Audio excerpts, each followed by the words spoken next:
ये पत्रकार वार्ता का हमारा जो उद्देश्य है, इसमें आने वाली 11 फरवरी को महम चौबीसी के ऐतिहासिक चबूतरे पर एक सरोखाब किसान सम्मेलन का आयोजन किया जा रहा है। और इस सरोखाब किसान सम्मेलन में जिन नेताओं ने किसानों के लिए त्याग किया है, उनको सरोखाब के माध्यम से, सभी किसानों के माध्यम से उनका सम्मान करने का काम करेंगे।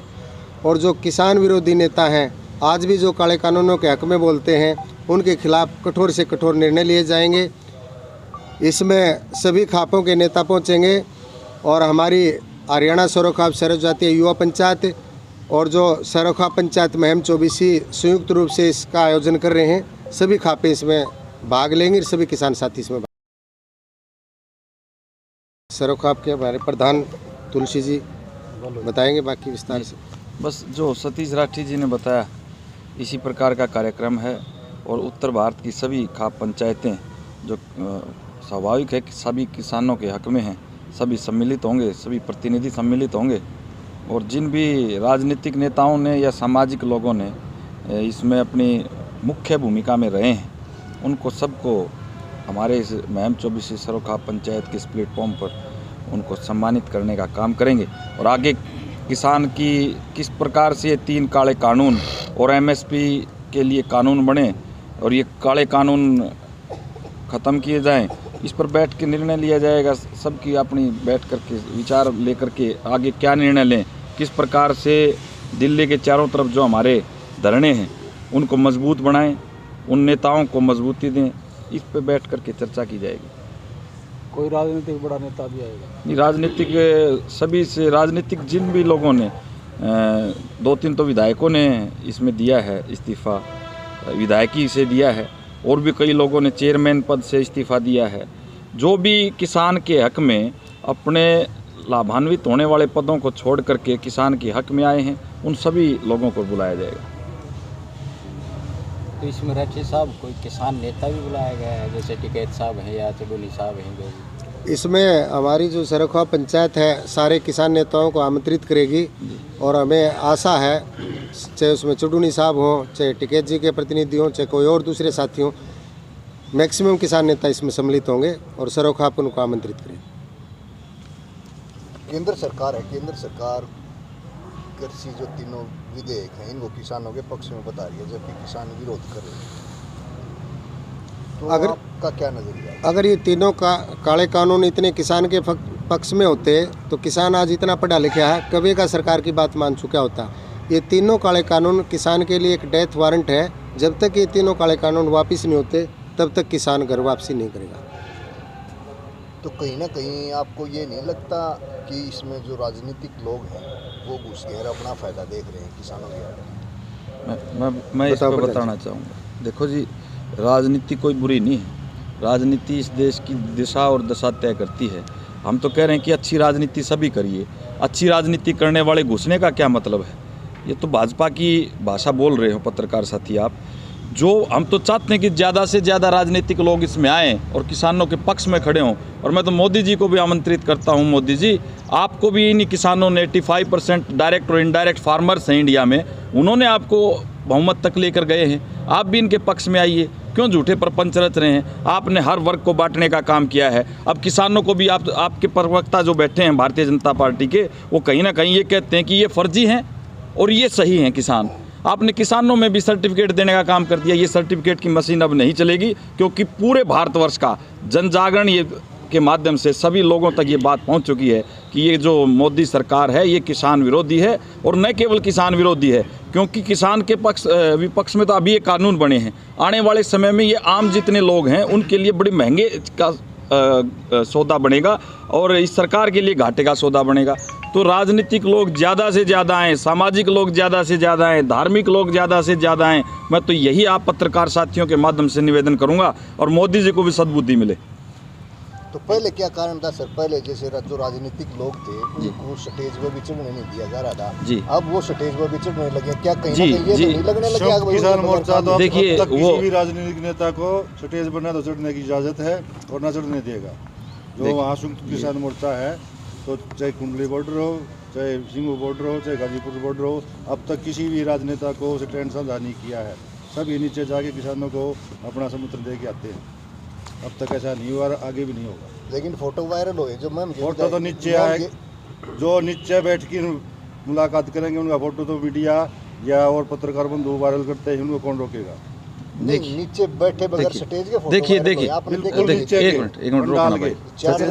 4 दिन पहले थे फोटो, या तो मैं भी दिखा देता हूं मलिक साहब, आपको। आपकी बात बिल्कुल दुरुस्त है, नहीं के साथ मैं आपकी था। बात से सहमति प्रकट करता हूँ। और लेकिन उस जो भी विधायक आप बता रहे हैं, उस विधायक ने शुरू से ही सरकार का विरोधी है। और इसमें तो ये तो हैं ये चीज़ें, किसान आंदोलन के मार्फत जितने राजनीतिक लोग हैं जो शुद्ध मन से आएंगे, पवित्र मन से आएंगे, सबका सत्कार है, आदर है। लेकिन किसका छिपा हुआ एजेंडा है, इस प्रकार की कोई मशीन हम खाप पंचायतों के पास या किसानों के पास नहीं है कि उसके सामने स्कैन किया जाए और उसकी क्या छुपा हुआ एजेंडा है, इस पे तो हम कोई क्या टिप्पणी करें। तो पिछले दिनों जो एक घटनाक्रम हुआ है, कोई लाल किले वाला भी प्रकरण हुआ है जी। पुलिस के ऊपर भी थोड़ा हुआ है, हाथापाई का प्रकरण। जी जी। तो वो किस नज़र से देखते हैं? नहीं, क्या मैं कुछ लोग घुस गए थे किसानों के श्रीमान, मैं ये कहना चाहता हूँ, जो दीप सिद्धू नामक व्यक्ति था वो तो पूरे देश के सामने, क्योंकि भारतीय जनता पार्टी की केंद्र की सरकार ने ये प्रपंच रचती आ रही पिछले 7 साल से, लोगों को बांटने का काम करती आ रही है। और 24 घंटे में ही ये पता लग गया कि किस प्रकार से वो दीप सिद्धू नामक लड़का जो था, वो अमित शाह जी के, गृह मंत्री जी के साथ उसके फ़ोटो वायरल हुए हैं, प्रधानमंत्री के साथ फ़ोटो वायरल हुए हैं, और जो member of parliament Sunny Deol हैं उनके साथ, गुरदासपुर से जो एमपी हैं उनके साथ हुए हैं। तो कहीं ना कहीं पूरी जनता को और पूरी दुनिया को ये पता लग गया कि भारतीय जनता पार्टी की सरकार किसानों का भेष में लोगों को अंदर किसानों में घुसाती है, और किसी न किसी प्रकार से वो आंदोलन बदनाम हो।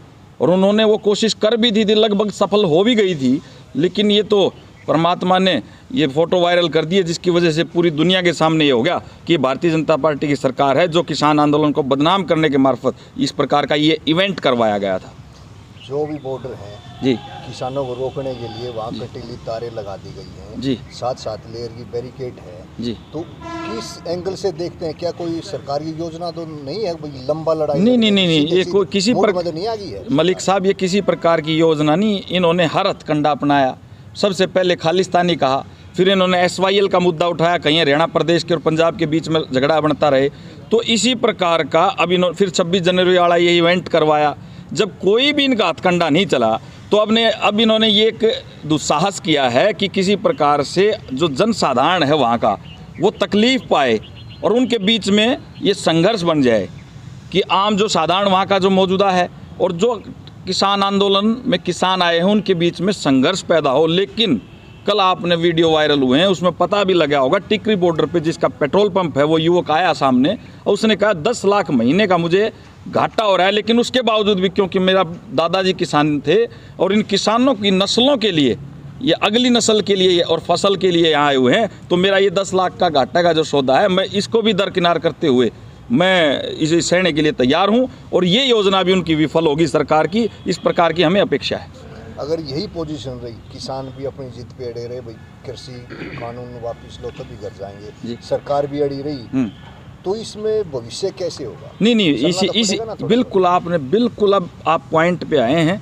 इसी के लिए मंत्रणा करने के लिए 11 फरवरी को महम चौबीसी के ऐतिहासिक चबूतरे पे पूरे उत्तर भारत की खाप पंचायतें और छोटे से छोटा किसान, छोटी उम्र का किसान और बड़ा सा बड़ा जो भी भारतवर्ष में जो इसमें सहयोग करना चाहता है और अपनी बुद्धि के अनुसार हमारा अपना मत हमारे को सुझाव देना चाहता है, उसके लिए ये किसान सम्मेलन करवाया जा रहा है। और इसी घालमेल में किसी प्रकार से कोई अमृत निकल के आए, कोई इस प्रकार की कोई चीज़ निकल के आए कि हम आदरणीय मोदी जी को वो सुझाव दे सकें, इसीलिए ये आयोजन किया जा रहा है। लेकिन उन्होंने जब जैसे PM साहब उन्होंने कहा था some दिनों पहले, भाई एक फ़ोन कॉल की दूरी है, अभी तक वो फ़ोन नहीं आया, तो इस बारे में क्या विचार है? मैं बड़ी विनम्रता से और बड़े दुखी मन से कह रहा हूँ कि आदरणीय मोदी प्रधानमंत्री झूठे प्रधानमंत्री हैं। क्या आपको लगता है, आप बहुत ही जागरूक पत्रकार हैं, क्या आपको ये लगता है कि किसान उनको कॉल ना करें? वो यहाँ कोई मनोरंजन करने थोड़े आए हैं। 3 महीने पंजाब और 2 महीने से ज़्यादा ये यहाँ बॉर्डर्स पे बैठे हैं। परमात्मा की दया से इनके पास सारी सुख सुविधाएं हैं घरों में, अपनी औकात के अनुसार, उसके बावजूद ट्रॉलियों में ज़मीन पे पड़े हैं। झूठ बोल रहे हैं प्रधानमंत्री। कुछ ऐसे नेता हैं हमारे यहाँ भी, दूसरे स्टेटों में भी, जो वैसे तो किसानों के साथ होने का दम भरते हैं, लेकिन वो अपने पदों से इस्तीफा नहीं दे रहे, सरकार में रहते हुए पूरी सुविधा ले रहे हैं वो, तो उनके बारे में क्या कहेंगे, क्या करना चाहिए? 11 तारीख को इस पे फैसला लेंगे और महम चौबीसी के ऐतिहासिक चबूतरे से जो फैसला लिया गया है उसको अमली जामा पहनाएंगे, इसके लिए आयोजन हुआ है। जो किसान विरोधी हैं, मलाई चाट रहे हैं, उनको भी सद्बुद्धि देने का काम करे परमात्मा, नहीं तो हम अपने कर्मों से उनके पास जा कर के इस प्रकार का माहौल बनाएंगे कि वो अपने पद से त्याग पत्र दे दें और रहे भी। और ये किसी प्रकार का आयोजन इसीलिए राठी साहब ने और हमने किया है और आप सब साथियों की मदद से कर रहे हैं कि जो विपक्ष में भी जो बैठे लोग हैं, अगर वो सहमत हैं किसान के इन कानूनों से तो बने रहिए, नहीं तो वो भी अपने पदों से त्याग पत्र दे के आए। और सरकार के जो चंद लोग बैठे हैं उस कम से कम हरियाणा प्रदेश तो सब सारी दुनिया और देश के सामने ये हो कि हरियाणा प्रदेश में कितने विधायक किसान के पक्ष में हैं, कितने विपक्ष में हैं, ये निर्णय हो जाएगा। और कोई सवाल मलिक साहब? राठी साहब, 2002 में किसान आंदोलन की वजह से इनेलो ने अपनी राजनीतिक ज़मीन खोई। क्या एक बार फिर जो राजनीतिक ज़मीन पाने का प्रयास है वो किसान आंदोलन के माध्यम से ही है?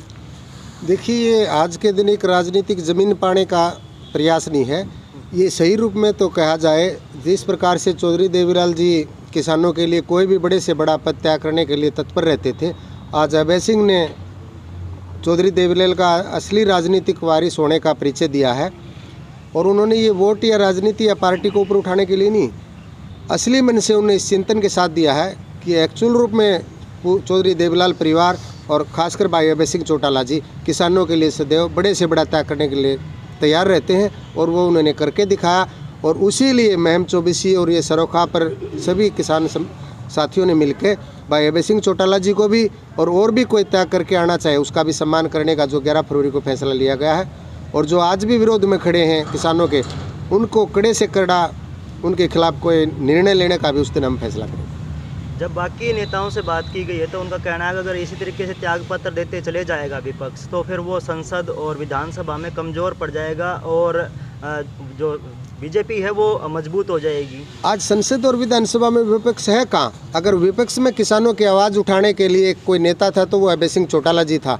आज हमें खुशी इस बात की है कि भाई साहब त्यागपत्र दे के किसानों के बीच में आए हैं और दुख इस बात का है उनकी अनुपस्थिति में विपक्ष नाम की कोई चीज़ है ही नहीं।